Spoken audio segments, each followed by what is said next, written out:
Good day, Drive community. Welcome to another podcast of Dashboard, the official news hub of Drive Academy. This podcast is now counted as our seventh podcast entries, and I'm really happy because everything seems to be exciting and everything seems to be in trend. So we really do hope that the support of Drive community will always be on track, like solid support all the way. Diba? So in this podcast, we will explore different strands and branches of a holistic, healthy lifestyle. And whenever we talk about this, we can always go straight to the generalization that going to the gym or taking some workout tutorials or doing some contemporary shortcuts of getting that ideal figure in few steps of the way is on point. Like it's really on point. Everything is valid from there. But being healthy requires us not just to adhere to the thought of building our physique in the same perspectives of how advertisements, of how social media contents we see in them promote such image. Also, most of our listeners now are working from home or studying from home, and these can be taken as factors that affect them in completing the right number of movements and completing the right number of mental exercises for optimal self-help. So in today's podcast, the topic is named From Breakdown to Breakthrough, Redeem Your Mental Health by Finding Your Movement. So we would like to prove that mental health is connected to physical health. That the more you move, the more you're helping yourself out mentally and vice versa. And to help us change the game, because we are all game changers here now, we have two guests. These experts will share their insights on how these two health factors, physical health and mental health, are benefiting to one another. And they will also be trying to knock over some myths on how we can achieve healthy lifestyle. So let's get started right away with introducing these two amazing people. So in our list, we have an educator, we also have an athlete, a freelance leader, actor, and a dancer. He is passionate about doing volunteer works like teaching basic education, sports and performing arts, and storytelling for children and the community. He is also a sports enthusiast, a marathoner, hiker, and a traveler. He graduated as a cultural scholar and currently completing his degree in human movement science at the University of the Philippines, Diliman. Please welcome Mr. Merdine Mojica, or we should call him Coach M. So, hi, Coach. Please greet our listeners. Hello. Hello, Sir Earl. Hello to all our listeners. Hello. All right. Thanks, Coach. And then we also have in our line a very good friend of mine and one of the most intelligent and beautiful human beings I know. Like, take it in a literal sense, guys. So she has a degree of Masters of Arts in Clinical Psychology. She is a registered psychometrician and a former guidance counselor and currently doing her hustles and bustles in the academe as an instructor in her field of expertise. So please welcome on air Miss Mary Louise Miranda. Hello po. Please greet our listeners. Good day to everyone. Good day, Sir Earl. Hello, listeners. Thank you. All right. So I know our listeners will get bunches of ideas from you, Coach M and Miss Louise. But before we get to, the deepest sense of our business now, no? Would you please tell us a little story about how you start your day every day? Like what time you wake up, what are your checklists, how do you manage your time, and of course, what are your routines every day to maintain a holistic, healthy lifestyle? All right, because it's important. I mean, whenever we hear the word healthy lifestyle, oh my goodness, I need to see a person who embodies the perfect image of healthy lifestyle.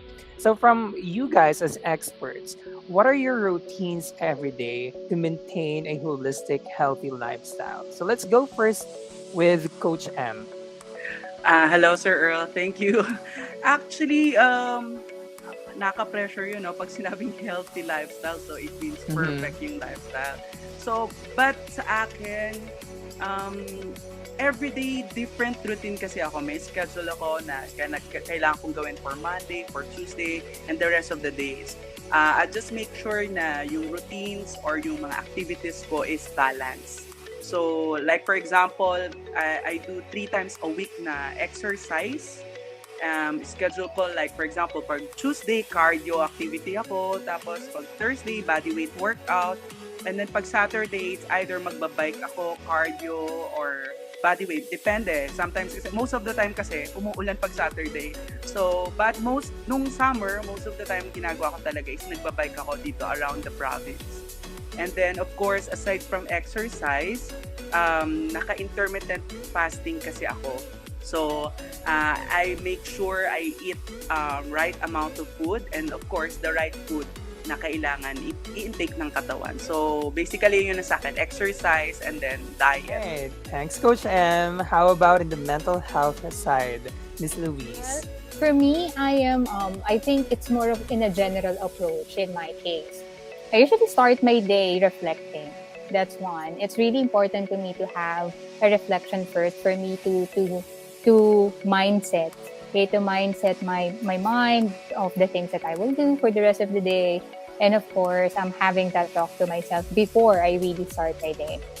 Aside from that, I do some stretching, of course, for the body, okay, for it to get in shape, for it to be awake, for it to be prepared for the activities that I will do for the rest of the day. Aside from reflection, aside from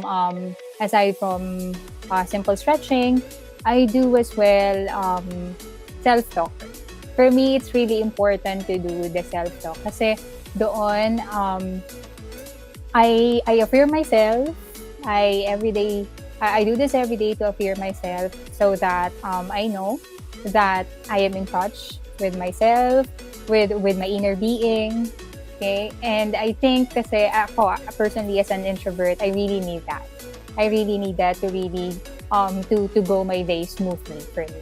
Aside from personal routines, I communicate.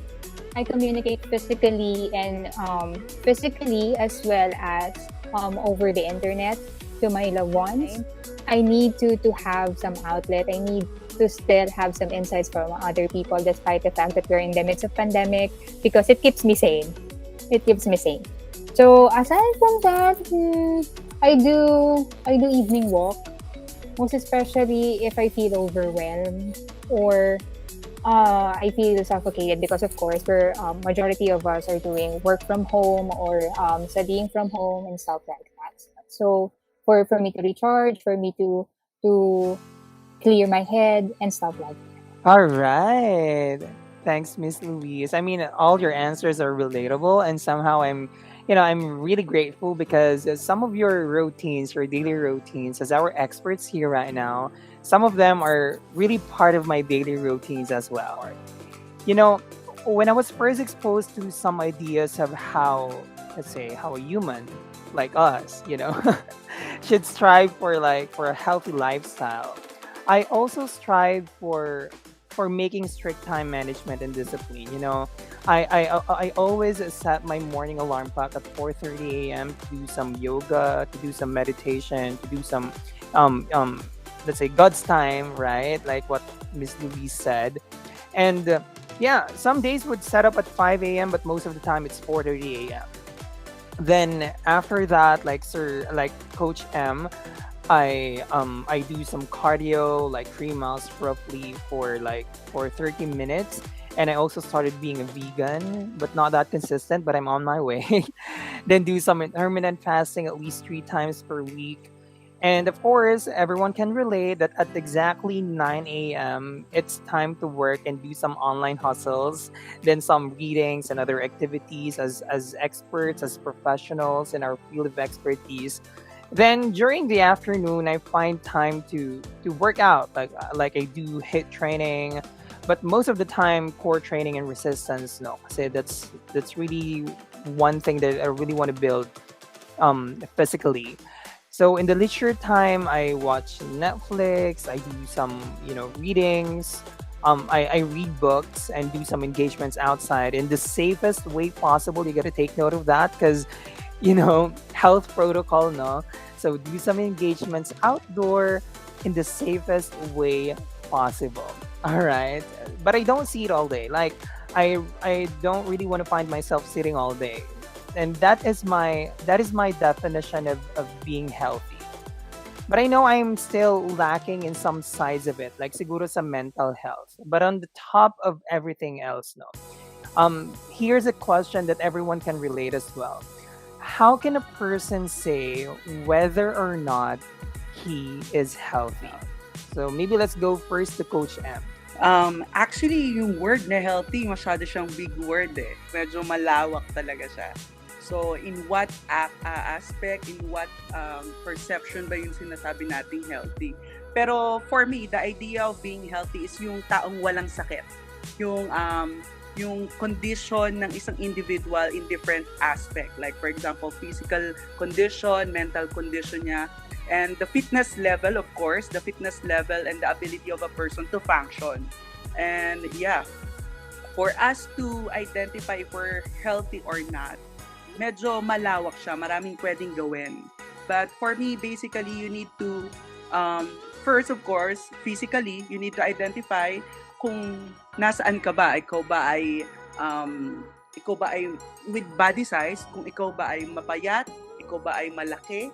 Okay, you need to identify kung ikaw ba ay overweight, ayun nga, overweight or underweight. And of course, you need to identify also the level of your stamina, your endurance.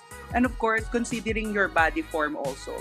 Um, and then that's for physical, okay?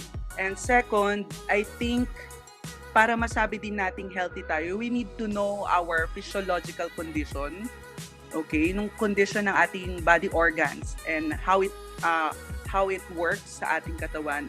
And also include na natin dito yung level ng ating ng sugar, ng blood, and then yung production din ng hormones. We need to know kung normal ba yung kanilang level, nasa normal level ba sila or nasa normal functioning ba sila. So, especially the major body organs, the heart, the lungs. So, ayan, napakahalaga na ma-test natin sila at malaman yung condition. And then, in terms of mind naman, mentally, so your ability to manage stress, diba? To manage your stress, your ability to provide solution and handle challenges, situation in life. Parang, for me, if you're able to identify, once na ma-identify mo yung condition ng yung katawan, ng physiological situation ng pangangatawan natin, yung mental aspect, from there you can say or you can classify yourself kung healthy ka or not, or if you're fit or not. Okay, thanks, Coach M. How about Miss Louise? Ayun. I actually do agree with Coach M when he mentioned that being healthy or the terminology healthy is a big word already. Because before, when we hear the term or when we see the term healthy, the connotation usually it is connected. It is typically connected to physical health. But now, especially now in the modern times, we include not only physical health, but it includes our emotionality, it includes our mental health, of course, and even our health in terms of socialization, which is good because it is more on a holistic approach in terms of being healthy. So since Coach M already mentioned or already discussed about being what a person should have, what a person should be in terms of being healthy, I think I'll focus on how can we tell if a person is not healthy. Okay, but this time in the perspective naman of mental health and emotional health, socialization, and stuff like that. We can say that the person is not healthy. We can say that the person is not healthy if first, if the person is experiencing like even simple colds or even simple coughs. Okay, because having such is an indicator of low immunity already. It means that mababa na agad yung resistance nila sa, in adapting to perhaps in weather changes and stuff like that. Ibig sabihin, mababa na yung immunity nila. They can easily get sick. Okay, having a cold, having a cough is actually an indicator that the body is not healthy already. Second is difficulty sleeping. Okay, difficulty sleeping because there could be a lot of there could be a lot of factors that the reason that a person cannot sleep well. Like, may it be the reason may be physiological, the reason may be emotionality, the reason may be mental. Okay, mental, perhaps mental issues. Okay, perhaps unmet needs. Okay, so yun yung mga possibility na that's actually a good indicator that the person is not healthy already, na hindi na siya makatulog. That even by the simple task of sleeping, it's really hard for the person. Okay? So aside from that, lack of self-care. Okay? I think that's one of the most observable behavior that we can see of eating habits, may it be in the routines, may it be in the physiological care. Okay, so yun yung mga observable indicators. Some of the physiological indicators na hindi na healthy yung isang tao kung napapabayaan niya na yung sarili niya. Another would be, in terms of emotionality, I guess, it would be the sense of persistent feelings of hopelessness or being overwhelmed. Okay? It's normal. It's typical for us to feel overwhelmed and helpless sometimes. It's normal. It's normal, especially we face a lot of things every single day. Okay? We face a lot of things every single day, from happy to just being okay, to just and sometimes it's really overwhelming when it comes to studies, when it comes to personal life, when it comes to family, friends, different roles that we perform in life. So sometimes it will really get heavy. It will be too overwhelming for us at times. But if it is persistent, and if it is in a long period of time already, then maybe there's something wrong already. There's something wrong already. Most likely than not, there's something wrong already with the person. Then the person is not healthy already. Another would be another observable would be social isolation, even to the introvert people. Okay, even to the introvert people, social isolation. Just a clarification, those people who are introverted or introverted people, it doesn't mean that they are not socializing. They are, antisocial or something like that. But they still have this small group of people that they talk to, okay, that they bond with and stuff like that. But if even these people, okay, if these introverted people will extremely isolate themselves to the people, to their close circle, then there's something wrong. Yes, it is noticeable to those people who are extroverted or ambivert people, and it can still happen to introvert people. However, extreme social isolation is a good indicator as well that the person is not healthy already.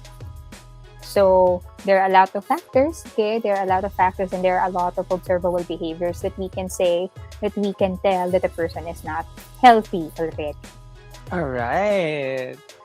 Who doesn't getting an enlightenment right now? I mean, hello Drive community. This is such like parang it's a consultation na, no? But yeah, for our Drive community, you have to listen more, okay? Because this is by far very insightful. We are just now on the second question, eh? So yeah, just to wrap it all up for the second question, no? Like what you said, Coach M, that it's important to make sure what your body needs from its current weight. Like you have to listen to your body more, and you have to make sure that a person a person should not have like parang issues in his general health, right?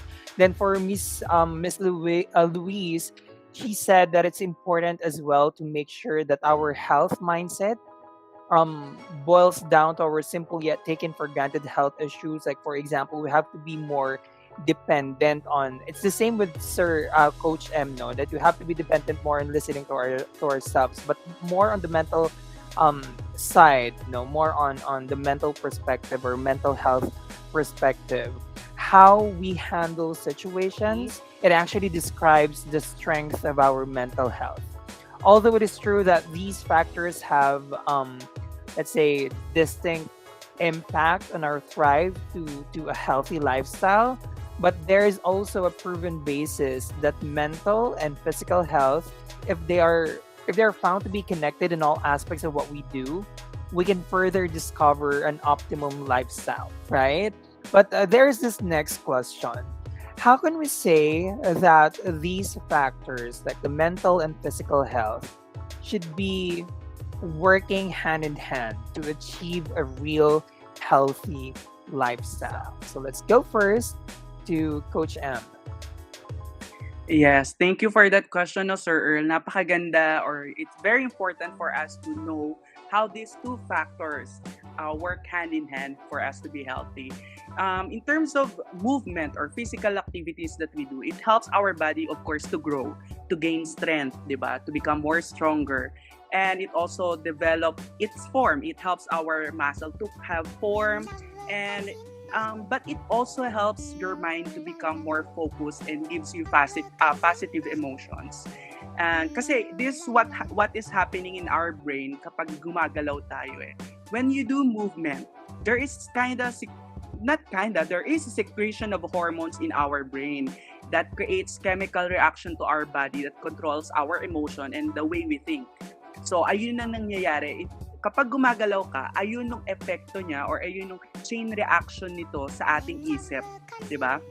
And then when we think, if we have healthy minds, okay, it also helps our body to work and maximize our capabilities. Like for example, if you're running a marathon, 'di ba? Nasa marathon ka. So, physically, patapos ka na eh. Malapit ka na sa finish line. O kaya, let's say, last 3 kilometers. So, basically, yung katawan mo, sobrang pagod ka na, di ba? Exhausted ka na. Parang yung katawan mo, gumagalaw na lang siya. Yung paa mo, nag-move na lang siya, nag-step na lang siya forward. Pero, if you're going to assess your physical body, hindi mo na kaya. But because you have this healthy mind and because you are focused, you have this right mindset, dahil ayun nga healthy yung pag-iisip mo, it also helps your mind helps your body to move, kasi parang ano na siya parang you are determined na matapos mo siya. So kahit hindi na gumagalaw talaga yung katawan mo, I mean hindi na siya nagpa-function na conscious ka, yung isip mo na yung gumagawa ng paraan para gumalaw yung katawan mo at para matapos mo yun. And at the end of the pagdating mo sa finish line, doon ma-realize na nakaya ko pala, no? Nakaya ko na. Kung iisipin mo, hindi mo nakaya. In the middle of the marathon, hindi mo nakaya. Pero nakaya mo because of the mindset. And I think both of them, physical and mental health, should be working hand in hand in balance. So they both help each other. Parang ganun. Yeah. Ayun. All right. Thanks, Coach M. Okay, let's have Miss Louise on air. Yes. Just to add to Coach M, he mentioned that there's something that is happening to our body if we do exercise. Yes, actually there is. It increases it increases our production of what we call neurotransmitter endorphins.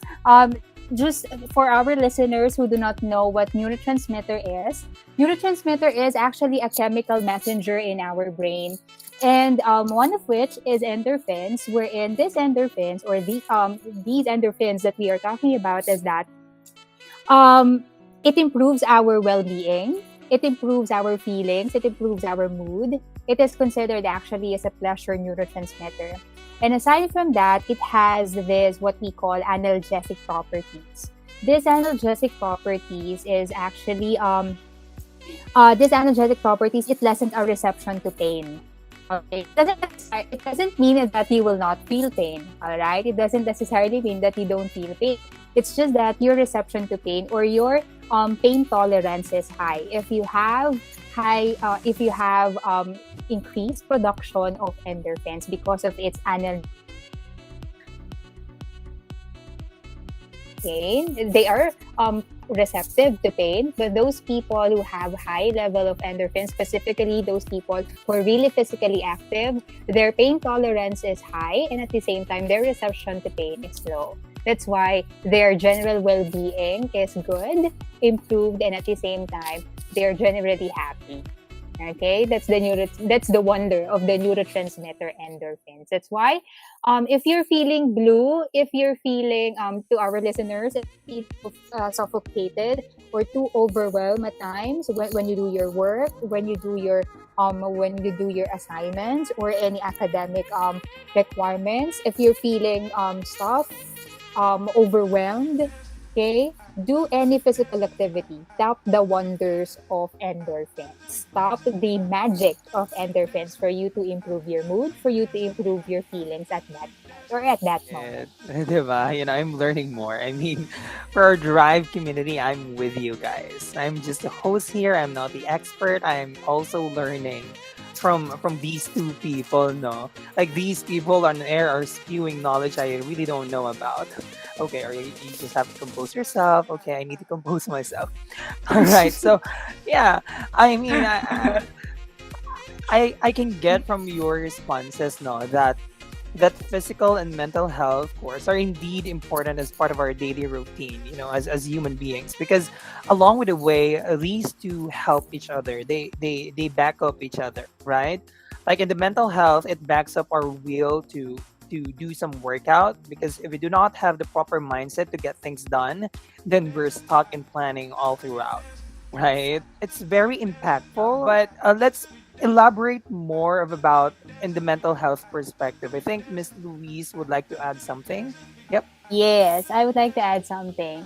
There's this in psychology wherein we have the idea, specifically in the perspective of the neuropsychology or the biopsychology, wherein we talk that the topic is that we have this idea of mind and body interaction. Okay, wherein whatever you do to your mind, it affects the body and vice versa. So they really go hand in hand. Okay, biologically speaking, psychologically speaking, mind and body really goes hand in hand. Like for example, if the reason of your stress is more on the physical aspect, it will really affect your mental health as well. Like for example, you're really tired. You are experiencing chronic stress. You have been experiencing prolonged and chronic stress.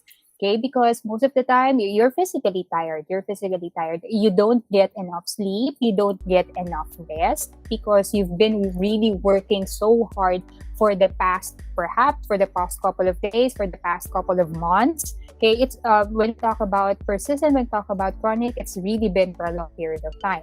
So, if you've been feeling like that, what could be the possible effects of that being overworked? So the fact that you can concentrate, the fact that you can sleep well, okay, it means that that overwork, okay, that your body is experiencing is already affecting your mental health.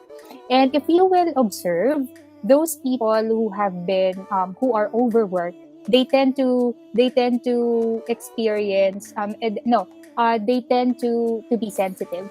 They tend to be sensitive that even though kahit i-joke mo lang sila na, sometimes a harmless joke, but they will take it personally, okay? Not because they are a sensitive type of person, okay? But because they've been overworked, okay? They've been overworked or really experiencing problems.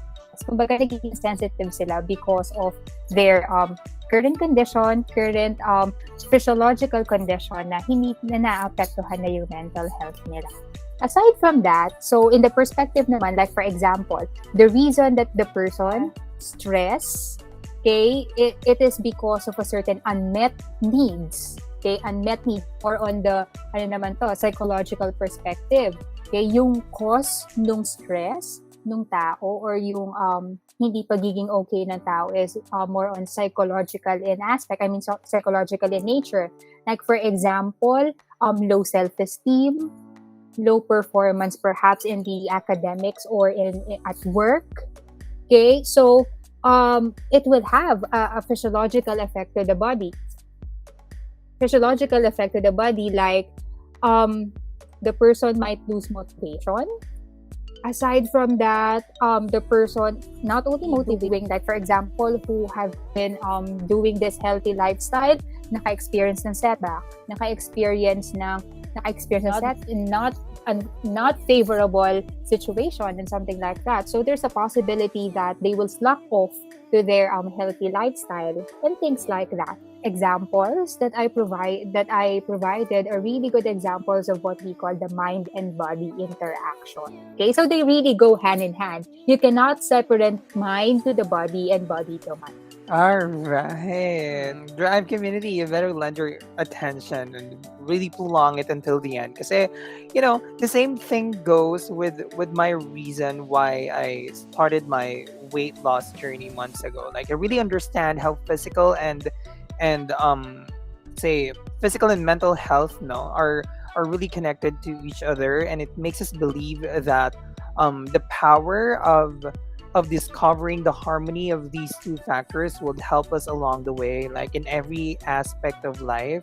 Like whenever we are faced with tough situations, if we have some experiences, let's say for example good experiences in physical health and mental health, in our journey in physical, in building a good mindset for our physical health and for striving for more to have a mental health, it goes to show that these two can back it all up. Like these two factors or health factors can help us along the way.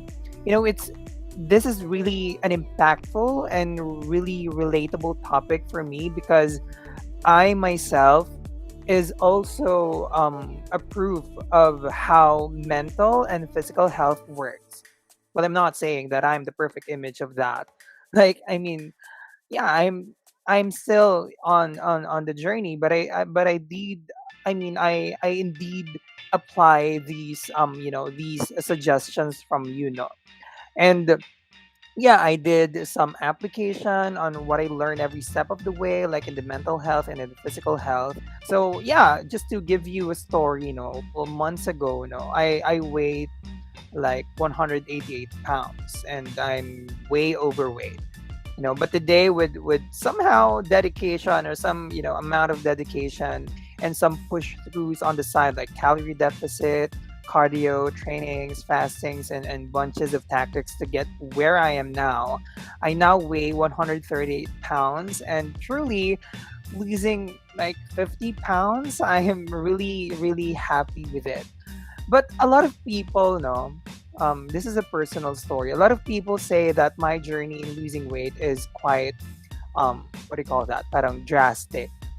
Like I achieved my ideal weight within 4 months, then I have been like maintaining it na lang. But during the process, I only eat 500 calories per day, excluding the let's say the intermittent fasting, no, and multiple workouts, no excuses. So I would like to ask you, both of you know, but let's go first to Coach M. What are the considerations to make before you start to lose weight? Since we are now, trimming down the facts and trimming down some, questions to be more specific now. Let's say, yeah, for the questions, what are the considerations to make before we start losing weight? What can you say about that, Coach M? Thank you, Sir Earl. No, I think this is very important na ma-share natin yung sagot. But before I answer this question, I just want to add dun sa sinabi ni Miss Lewis kanina. Because we are promoting healthy lifestyle to improve our mental and physical health. We encourage everyone to do physical activities, exercises for both aspects, di ba? But I really like it yung hinighlight talaga ni Miss Lewis kanina yung possible negative effect nito. Kasi nga they are connected to each other. They work hand in hand. It is very important for us to identify kung saang part na yung pagod na yung isip natin kasi it affects our physical movement or our physical body. Sometimes, di ba, if we feel stress or masyado ng stress tayo mentally, tinatamad na tayong kumilos, wala na tayong ganang gumalaw.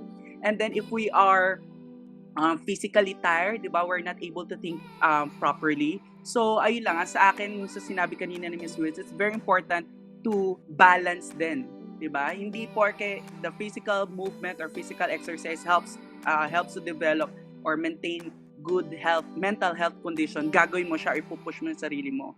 So, ayun lang, balance din. And to answer this question, what are the considerations to make before you start to lose weight?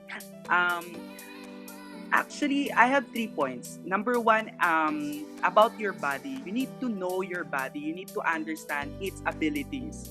First, you need to know the condition of your body. Are you overweight? Are you underweight? Or you're just normal? Diba? For you to know kung ito bang condition ko. Sometimes kasi we have individual differences, different body size, different body type. Sometimes akala natin mukha tayong mataba, but when we check, we are normal naman. Sometimes naman, tingin natin, mapayat tayo. Tapos pag chinek natin yung BMI natin, we are overweight. So, you need to identify, you need to know your body. And ang sunod doon is you need to know also your health status. Kasi, ito yung connotation ng bata, di ba? Pag mataba siya, yung bata, ay, ang healthy-healthy niya, ang lusog-lusog niya.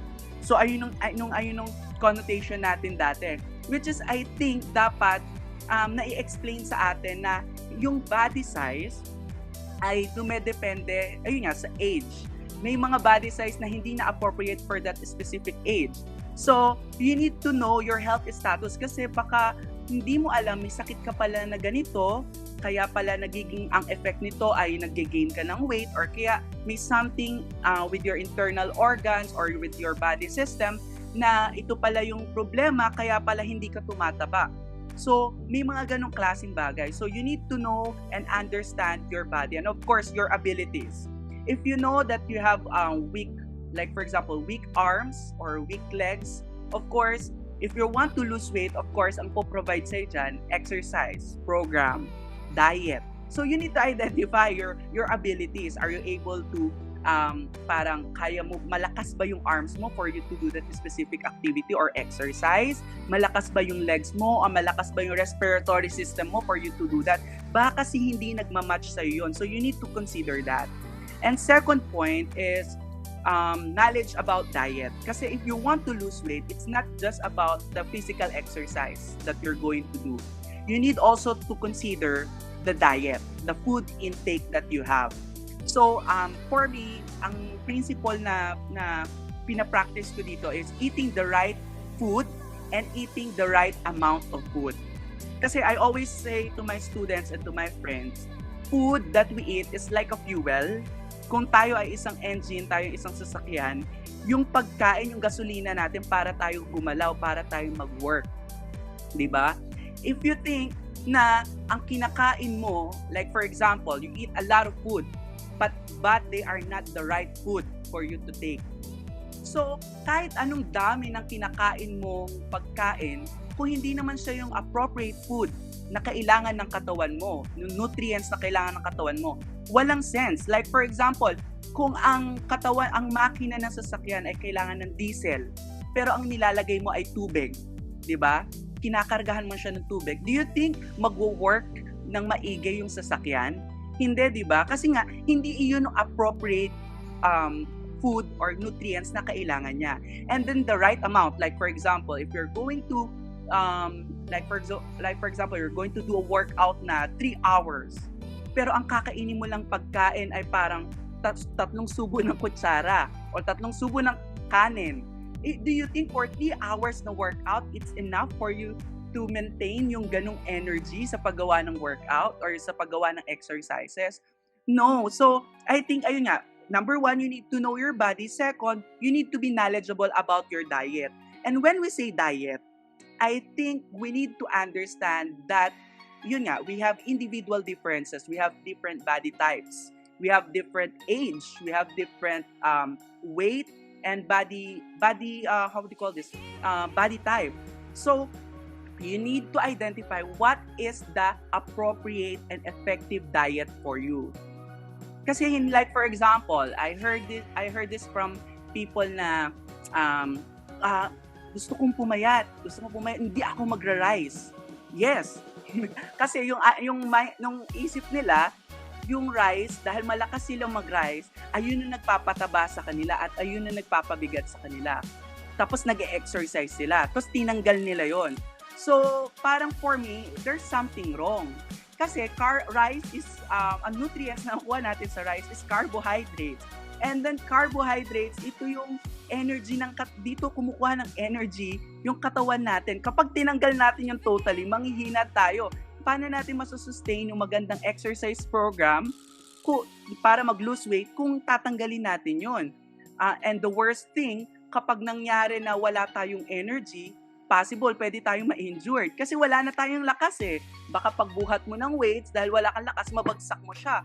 Or mapilitan yung muscle mo or yung joints mo na ma-carry yung specific weight na gusto mo, hindi naman pala kaya, pwede tayong magkaroon ng accident or injury. And then, ayun nga, we need to, identifying your health status is connected to diet. I heard this from people na yung effective sa kanila yung keto. Okay, keto diet is something na, keto diet is made not for people na gusto lang basta pumayat. Yung mga diet natin, there are some diets na specific for condition ng isang tao. So, according to research and according to what I've checked, I've searched before, keto diet is designed for people with diabetes, I think, to parang magkaroon ng balance ng kanilang sugar and insulin. So, ang nangyayari sa keto diet, they gain more fat para yun yung ginagamit nilang energy sa pagkilos or sa pag-exercise.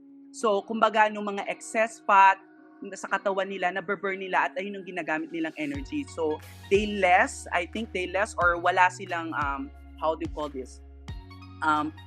Ini-intake na carbohydrates and I don't know with the other nutrients. So, ganon. So, we need to know the diet. We need to be knowledgeable with the diet. Is it appropriate for us? Ito nga natatawa ko, may ilang mga bata, ito for the students that are listening, you need to know that diet is not really advisable to you, not unless you have health condition. Kasi at your age, that is the peak of production ng cell and hormones.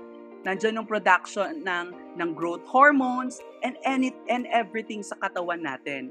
If we deprive our body from the nutrients or from the food that you need for your body to boost that peak of how do you call this? The peak of development ng yung pangangatawan. Pag dineprive mo yung katawan mo doon, sa tingin mo ba ma-achieve mo na dapat pala, medyo tatamaan ako dito sa example ko, dapat pala at age 17, ang height ko na pala ay 5'5", di ba? Pero dahil ako ay nag-diet ng ganito, ng ganyan, nung bata ako, maaaring ang epekto nun ngayon, 5'3" na lang ako. So, ayun ang ibig ko sabihin na at your age, students, hindi pa advisable sa inyo ang diet. So, ngayon, panahon, kainin nyo lahat ng gusto nyong kainin.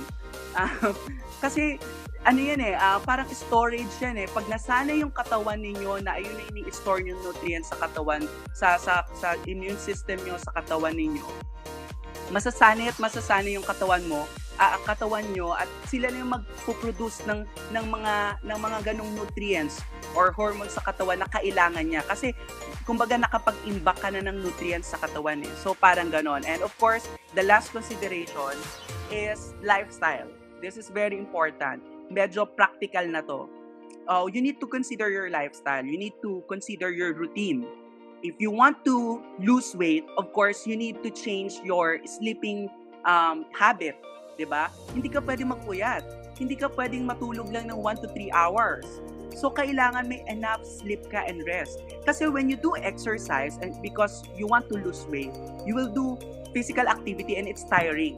And for you to recover and recharge, you need to rest. You need to rest your muscle. You need to rest your mind. You need to rest your body. So, you need to change your routine. Okay? Second, you need to, with terms of your lifestyle, you need to recognize yung schedule mo. Diba? Yung schedule mo na magkakain ka ng ganitong oras. Magtatrabaho ka ng ganitong oras. So, you need to check or you need to consider yung schedule mo. And last is, of course, yung activities na ginagawa mo. If meron kang bisyo or vices, kailangan tanggalin mo siya. You need to know what you need to do and what you need not to do. Parang ganon. dahil gusto mo mag-lose ng weight, ito yung mga dapat kong gawin at ito yung mga hindi ko dapat gawin. So, ayun, you need to consider your body, your diet, and then your lifestyle. So, I think ang dami ko na masabi, Sir Earl. So, ayun. Thank you. I am sure Miss Louise is also learning a lot from you. Yes, actually, coach, I'm really learning a lot. Okay, and I Thank you. will incorporate this one in my discussion as well to my students. Okay, but I have two questions though, coach. Since you've mentioned the first one, since you've mentioned that diet is not that advisable to teenagers due to the a lot of physiological changes that are happening to their body, then what is the preferred age, Coach M, to do diet for those people who really want to do it? Since you've mentioned that it is not it is not that suggest it's not appropriate for the teenagers to do it. Okay, then what's the preferred age for them to start if they really want to do diet? Okay. Thank you, Miss Luis. No, it's important na malaman din ng mga bata yung sagot dito kasi baka yun yan, naiisip nila yung question na to. Actually, Miss Luis, wala siyang specific age to consider kung kailan ka mag-start ng diet. Actually, diet is eating pattern na it is created to parang to answer yung mga health condition. It is designed for a specific health condition of an individual to help them to maintain good health condition. So basically for me, based on what I know, there is no specific age. But if you observe or if you're checking your BMI and you're checking your body weight, if you think that you are overweight, you are outside the normal bracket or you're underweight, I think that is the time wherein you need to consult a doctor, and maybe if they will provide you a diet pattern or a diet, ayun, I think that's the right time for you to do it. So ayun, I think pag lumabas ka lang sa bracket ng normal, for our listeners, for our students, ayun yun, you just need to watch your weight. I have another question, Coach. Yes, Miss Luis. Actually, this is more of for the listeners, of course, and for myself as well, because because I tend to do some stretching, okay, like 10 to 15 minutes, even 20 minutes exercise, stretching and all. But is it really advisable? Is it since you've mentioned that sleep is really important in doing exercise, okay? Is it advisable to do exercise if you lack sleep? It depends with your lifestyle. Okay, let's say you are a person na active. Okay, you have active lifestyle, you have this, you're an athlete. Let's say you're an athlete. And basically, if we say athlete, meron yung everyday training. And then, nung exhaustion nito or yung pag-exert ng effort and energy and strength is to the max, di ba? To their maximum level. For their case, sleeping or rest is very important for the recovery of their muscles. For people that are, let's say, may sedentary lifestyle, no, hindi masyadong active, okay, for me, they still need to have enough rest. Okay, so yung pagpupuyat ay hindi advisable. So meaning to say, whether you're active or not, rest is important. So if I don't know if this is the point of the question, Miss Luis, makakasama ba kapag puyat ako tapos mag-e-exercise? Depende sa gagawin mong exercise. And depende sa gagawin mong exercise and depende dun sa amount or time ng exercise na gagawin mo.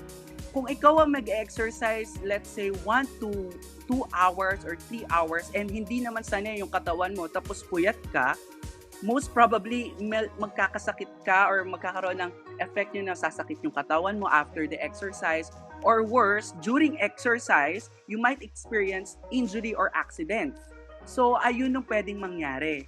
So, parang gano'n lang din yun. If you're going to do more physical activity, make sure you have enough rest before and after. All Before right. to recharge. and then Yes, after to true. recover. Parang ganon. That's really good. That's really good. Thank you po. Thank you, Miss Luis. All right. Thanks, Coach M. Thanks, Miss. Okay. Yeah, I mean, going back to the question or going back to the answer of Coach M no dun sa question natin kanina. I really feel guilty. you know, but thank you, Coach M no. You know, I really admire the thought of knowing one's body, right? Like every individual has their own needs to their body.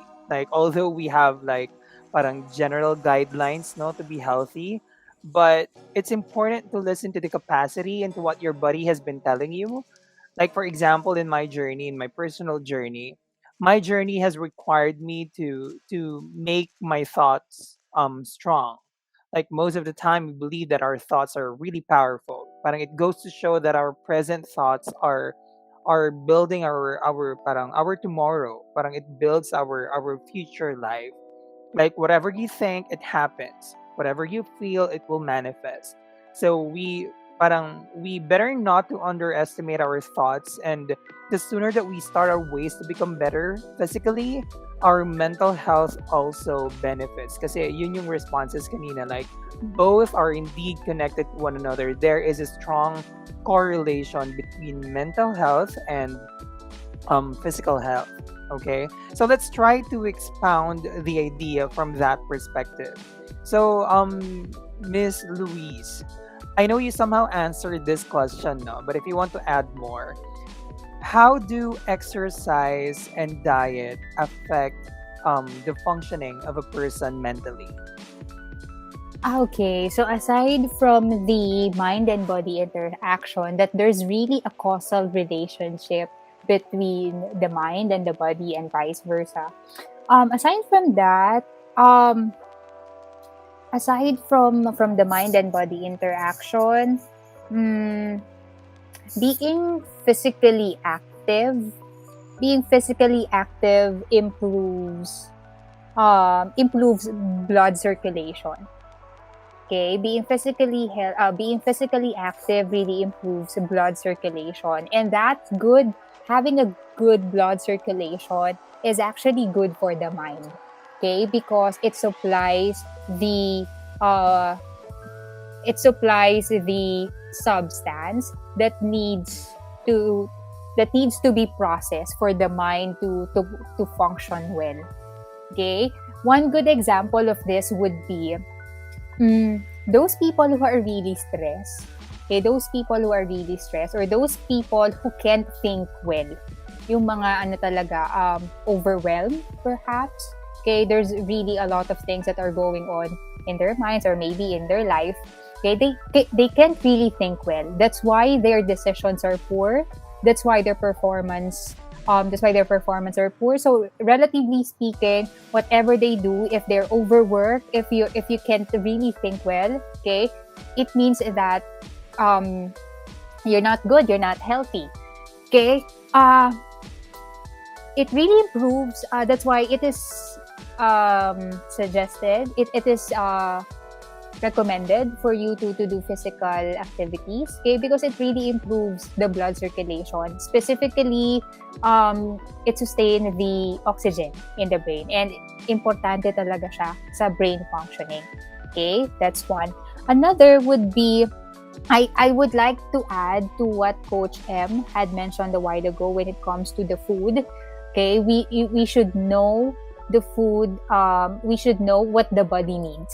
Okay, we should have that information. We should have that knowledge about the food that we need to eat, that we need to intake. Okay, for proper functioning of the mind and body. Okay, foods that are high on fatty acids, antioxidants, vitamins, and minerals nourish the brain specifically.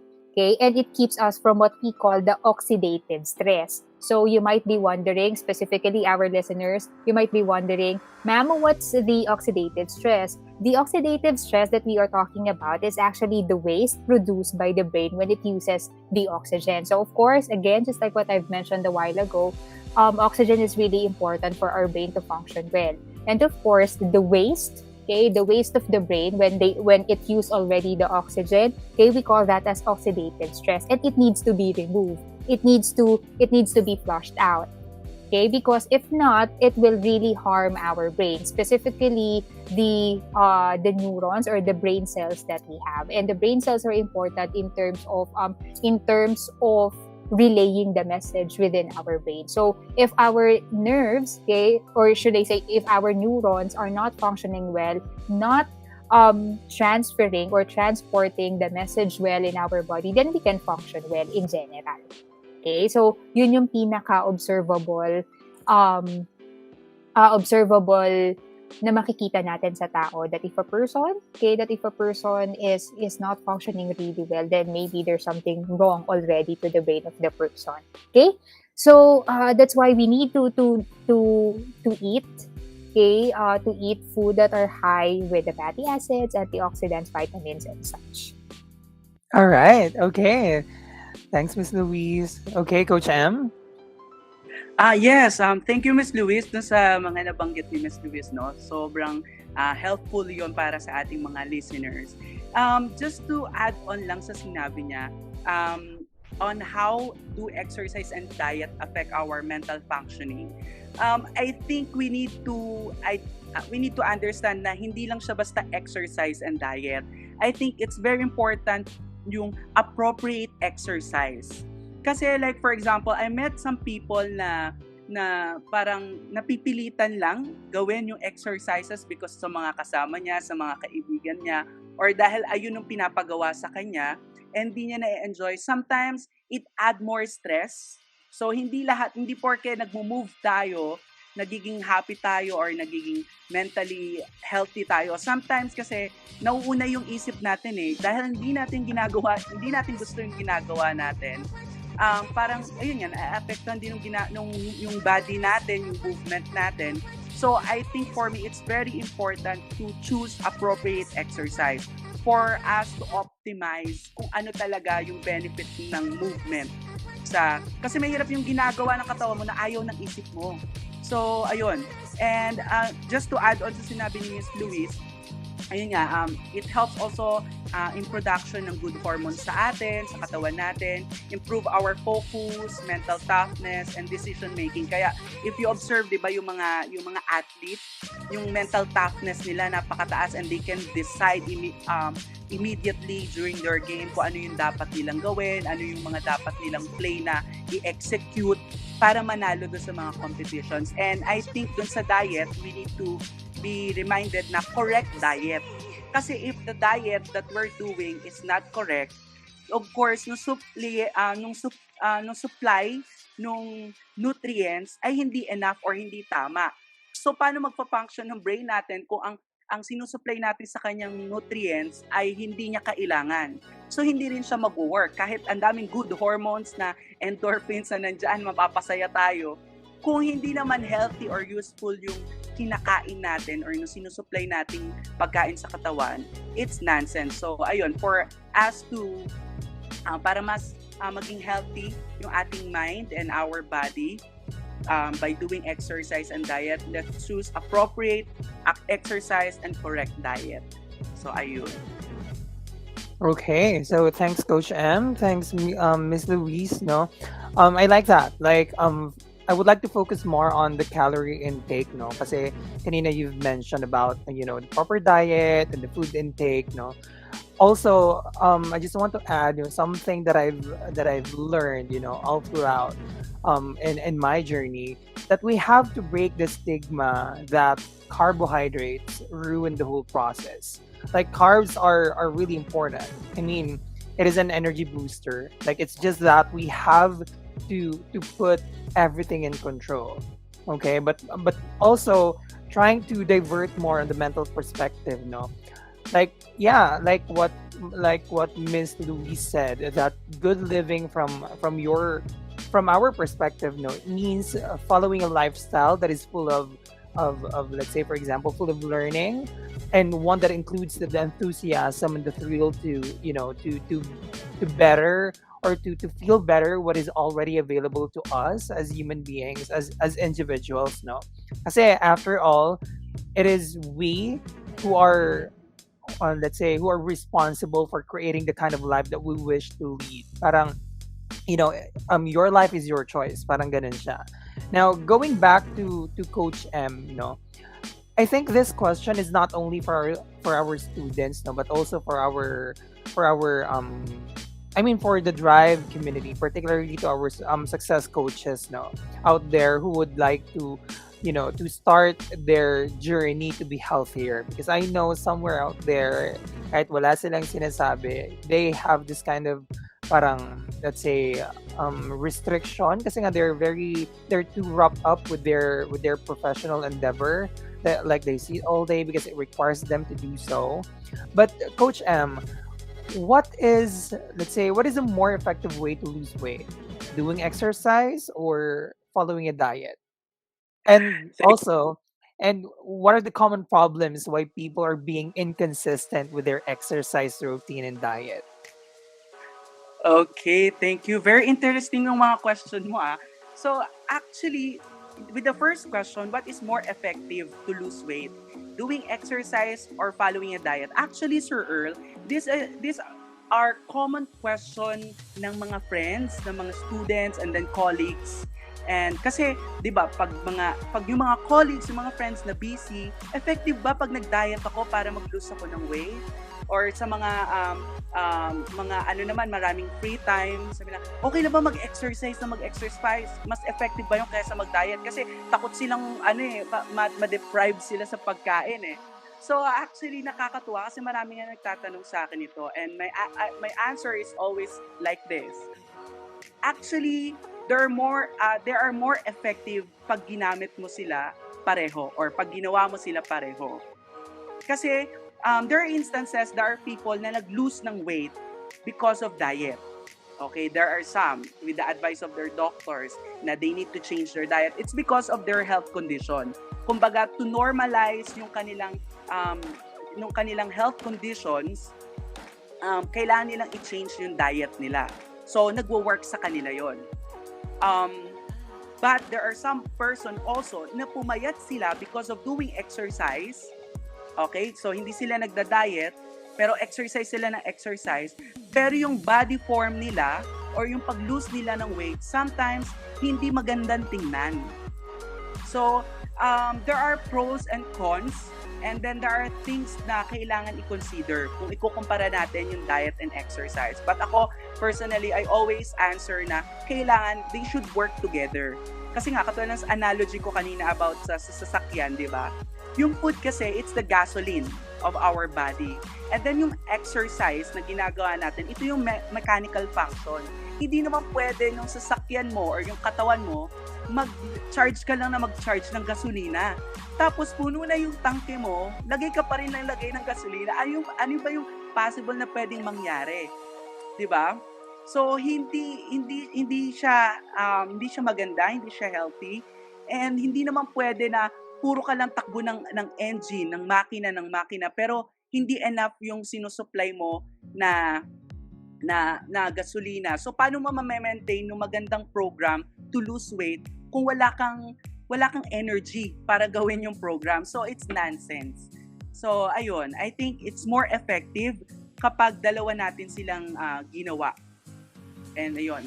And then to sa second question, what are the common problems why people are being inconsistent with their exercise routine and diet? Actually, hindi na bago tong story na to eh. Maraming ganito. Yung sa umpisa lang or parang kapag na-achieve na nila yung kanilang goal na weight or BMI, enough na sa kanila yon. But I think for me, the usual problems is number one, people don't know why they need to do it. Bakit ba nila kailangan gawin yung pag-exercise at pagda-diet? Kasi if they really understand kung bakit kailangan yung need nito sa atin, as an individual, hindi yun ganun kadali bitawan.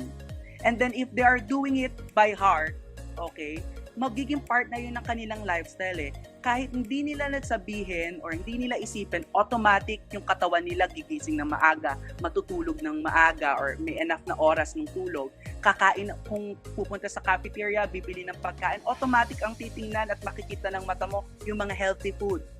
So, you need to understand why you need to do it and why you're doing it. Ang nakakasad nga ito yung parang mga kwento na kung kailan sila na ospital, like for example, na ospital sila, then na-discover na may sakit sila sa puso, doon sila naging mas enthusiastic and motivated to do exercise kung kailan alam nila na meron silang kondisyon. And for me, maganda na nag-exercise sila, pero nakakasad for me na malaman nila na kailangan nilang magkaroon ng active lifestyle dahil may sakit sila to help them para ma-overcome yung sakit nila. And sa akin, kung iisipin natin, logically, kung noon pa man nag-exercise ka, so hindi ka na darating sa punto na aatakihin ka sa puso at madidiscover mo na may sakit ka sa puso. So, ayun, yung una. I think pangalawa, yung inappropriate diet and exercise. Ayun nga, yung na-mention ko kanina sa in-add-on ko sa sinabi ni Ms. Louise. If you are doing inappropriate exercise, which is very different to your interest, you're not capable to maintain it. Like for example, i-add na natin dito sa inappropriate exercise, inappropriate program or environment. Let's say, gusto mo mag-workout or gusto mo mag-exercise, tapos nag-membership ka sa isang high-class na fitness gym. Like for example. And then, 1,000 peso yung anitong monthly charge nito And you need to consider kung kaya mo ba siya. And sometimes, kaya yung mga tao hindi nagtutuloy-tuloy, sabi nila, hindi ko kayang i-maintain yung membership ko dun sa club hindi ko kayang i-maintain yung membership ko dun sa gym. So, isa yon. So, you need to choose appropriate exercise. Like, for example, ako, never ako nag-membership sa kahit anong fitness center or gym. So, sometimes I go to the gym, pero nagbabayad lang ako for that specific visit. Hindi siya pang monthly or a year membership, no. I just sometimes need to use their facilities kasi ayun ang kailangan katawan ko for that specific season. Like for example, kasi I do theater, so I need to sometimes change my body type, change my body weight for a specific role. So, ayun nga. So, I never join a membership sa kahit anong fitness center. So, what I do is do exercises at home na pwede nga, like for example, kung magbubuhat ka, ang daming galon ng tubig sa bahay. And with those equipment, with those alternative things na pwede mong gamitin, I'm sure you can maintain doing exercise every day. Kasi everyday naman nandun yung galon ng tubig sa bahay ninyo Diba?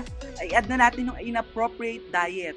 Yung iba, magda-diet ako, so bibili sila ng mga gulay na mamahalin na parang hindi mo kilala sa itsura niya, hindi mo alam, hindi mo ma-spell yung pangalan ng mga gulay. Kasi magda-diet ako ayun ang mga bibilin mong gulay.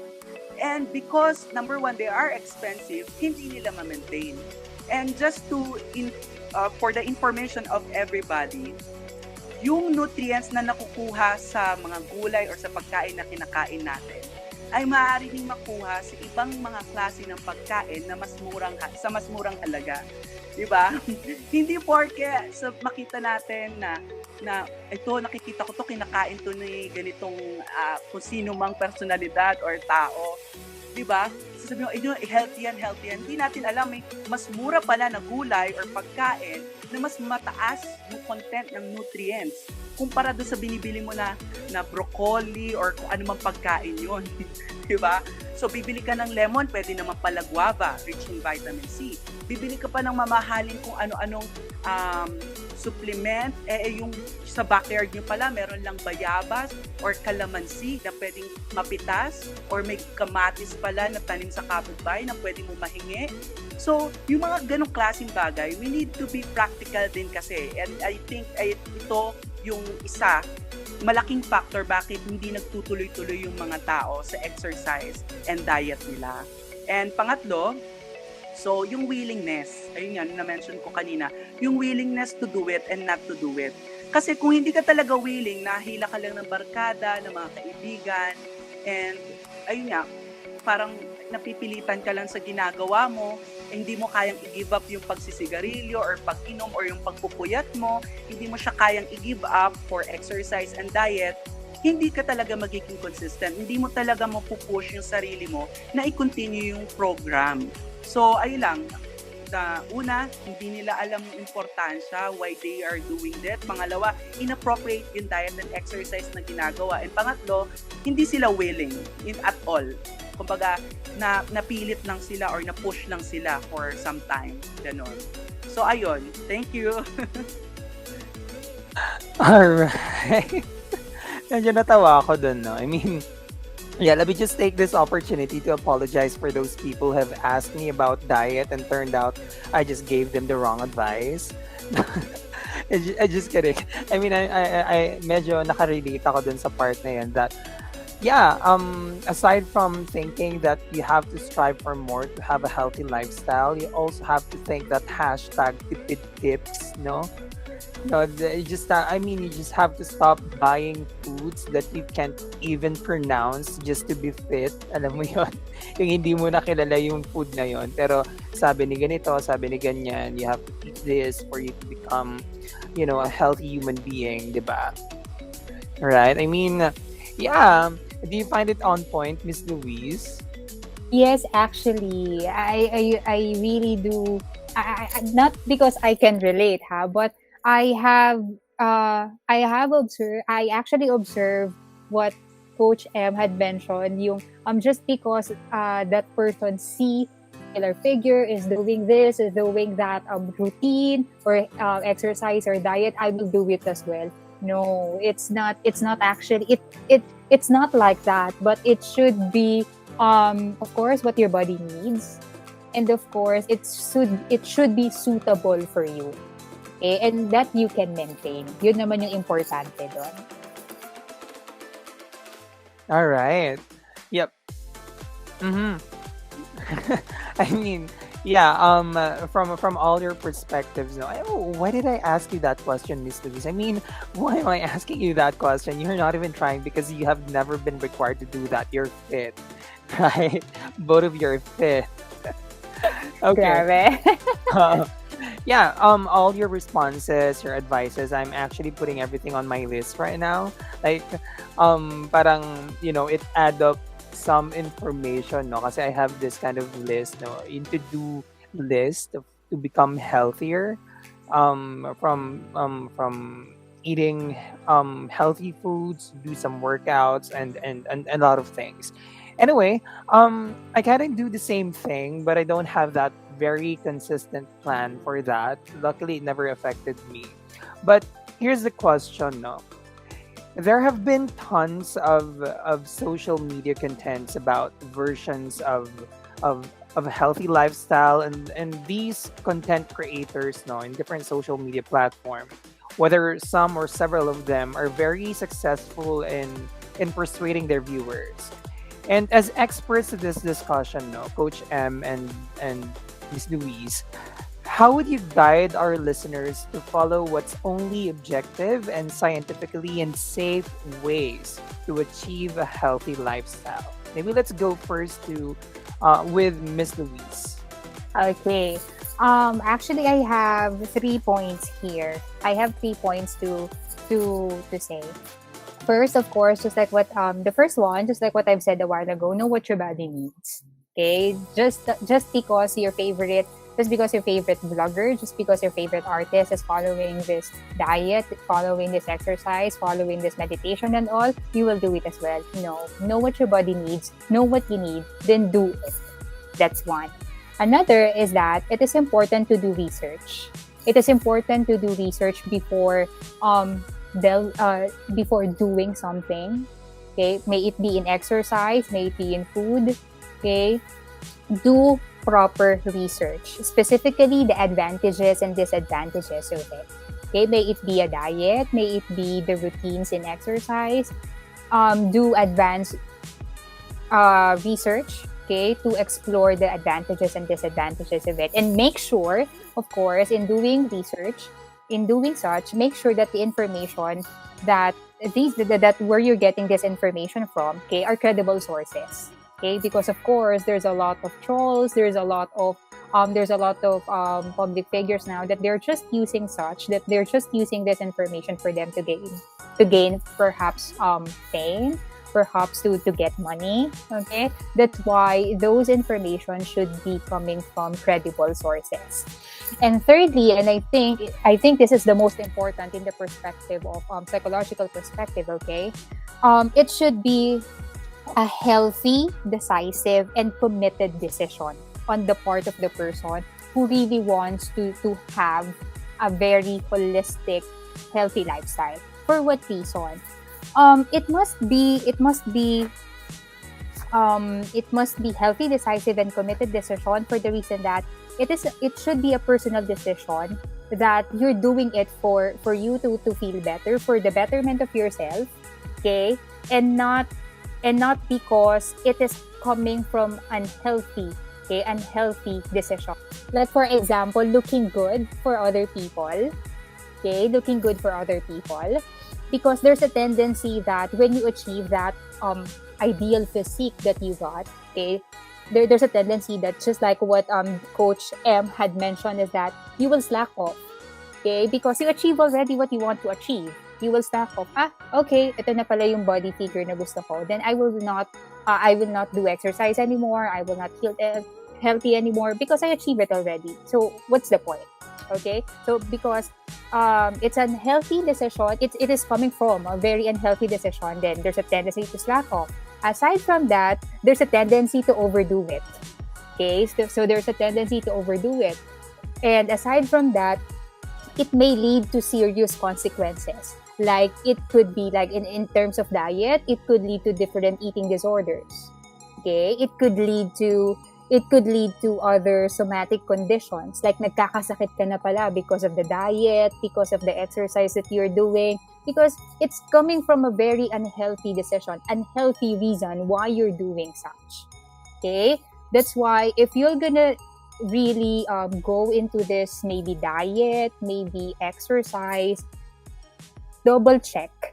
Okay, double check if the reason that you're doing such is coming from a healthy reason. It should always be, the reason should be for the betterment of yourself, for the betterment of your health, may it be in physical, may it be in mental health. Okay, so that's the 3 points that I would like to point out. Okay, for you to avoid any bad decisions, consider such. Thank you. All right. Thanks, Miss Louise. Now let's go to Coach M. Okay. I love what Miss Lewis shared kanina, no? Sobrang, yeah, correct yun. Tama lahat yun. Yeah. You need to know what you need. You need to do research. And of course, ayun nga, napakahalaga na reliable yung mga sources natin. I remember yung isang kaibigan ko na nag-ask ng program from me during pandemic, and I asked him na before kita bigyan ng program, I need to ask you a few questions. Kinuha ko yung height, weight, yung lahat ng details para makuha ko kung ano yung condition niya, yung body type niya, kinuha ko yung skin fold niya, everything. Kasi nga, PE tayo, so alam natin yon. And then last, sabi ko sa conversation namin, sige, hindi pa kita bibigyan ng program today. You need to ask yung friend namin na doktor, ano ba yung health condition mo? Kasi of course, there are details na confidential kahit friends kami, hindi niya pwede sabihin sa akin. Pero sabi ko, magpa-consult ka muna sa doctor mo kasi in doubt ako dun sa result ng mga nakuha ko sa kanyang details based on my assessment. So, from there, nung nagpa-consult ulit siya, tapos pina-advise siyang gumawa ng test, pumunta siya sa clinic, and then, dun niya na-discover na meron pala siyang sakit. May panibago or may na-discover silang sakit niya. So, if I'm the person na hindi knowledgeable sa isang bagay at tinanong mo ako kung ano yung program na ginawa ko at nagbigay lang ako sa ng list of exercises without considering yung health status or condition mo, pwede kang mapasama.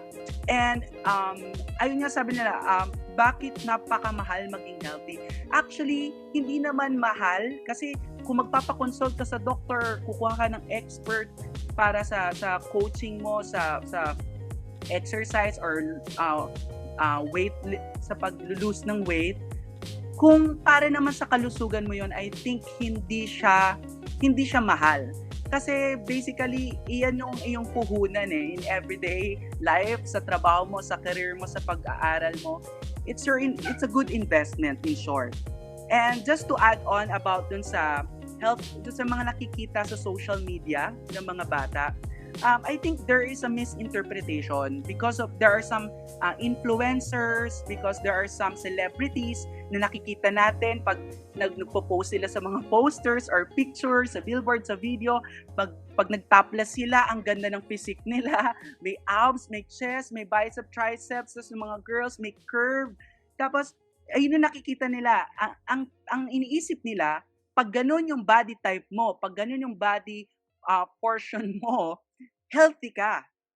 And I think there is misinterpretation or misconception tungkol doon.